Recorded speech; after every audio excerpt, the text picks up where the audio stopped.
Maraming mga videos ng mga content creator ang lumalabas ngayon sa YouTube kung saan sinasabing ipinakulong na di umano ni Maine Mendoza, sina Arjo Atayde at Sue Ramirez dahil sa pagkakaroon ng relasyon at anak ng dalawa. May lumabas din na video na si Bossing Vic Soto at Maine Mendoza ay nagkaroon ng anak na ikinagulat din umano ng asawa ni Vic Soto na si Pauline Luna.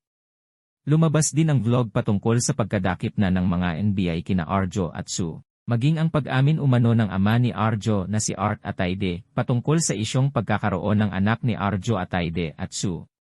Lumabas pa ang isang issue kung saan nasa ospital na umano si Arjo nang matagpuang nakahandusay ni Maine sa sahig. Lahat ng ito ay tilo may pinagmulan at tila naniniwala ang marami dahil sa mga sinasabing ito ng mga content creators at channel sa YouTube na ang habol ay makakuha lamang ng mga views at pagkakitaan ang isyong masasabi kong walang katotohanan. Paano ko nasabing walang katotohanan ang isyong ito patungkol sa mga isyong ipinupukol sa mag-asawang Maine at Arjo?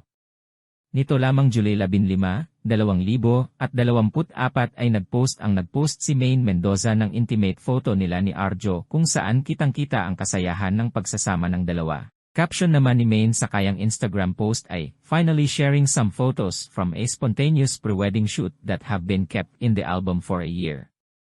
Nagpahayag naman ng paghanga ang mga taga-subaysay ni Maine at Arjo.